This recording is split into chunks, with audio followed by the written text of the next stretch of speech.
بسم الله الرحمن الرحيم، والصلاة والسلام على أشرف المرسلين. السلام عليكم ورحمة الله تعالى وبركاته. إن شاء الله تكونوا كامل بخير يا رب. اليوم إن شاء الله حوريكم طريقة تحضير سيرو أو شراب الزعتر محلى بالسكر. يعني هذا ما نقولكمش يعني كعلاج تام، هذا مخفف للسعال يعني ونزلات البرد، يعني ننصحكم تجربوه. بسم الله. هنا عندي كوب كبير سكر، عندي نصف كوب زعتر، وراح نخلطهم مع كوب من الماء. يعني اللي تحب تضيف عود قرفه او يعني عيدان صغار تاع قرنفل يعني تقدر تزيد. انا هنا درت كوب من الماء، وراح نخلطهم ونحطهم فوق النار ونحسب لهم بعد ما يغلوا ربع ساعه، ونطفي عليهم ونخليهم يبردوا ونصفيه.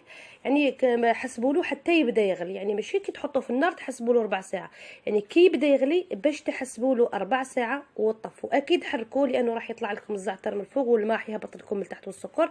يعني مره على مره حركوهم باش يعني يتخلط مليح والزعتر يطلق هذيك الريحه نتاعو والفوائد نتاعو. بعدها يعني خلوه على جنب حتى يبرد تماما. بعدها صفوه، راح يرجع لكم كوب من السيرو او شراب الزعتر. بعدها يعني خبوه في علبه يعني مده الحفظ حتى اسبوع، يعني يبقى لاباس عليه. يعني شربوا 3 خطرات في النهار. يعني انا شخصيا استعملته ديجا، يعني مريضه ما زلت، يعني صوتي مريض. يعني ونطلب الشفاء ان شاء الله لكل مريض يعني نزلات البرد او امراض صدريه.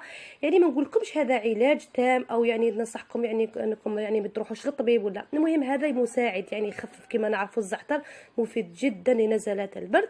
يعني نتمنى ان شاء الله تجربوه.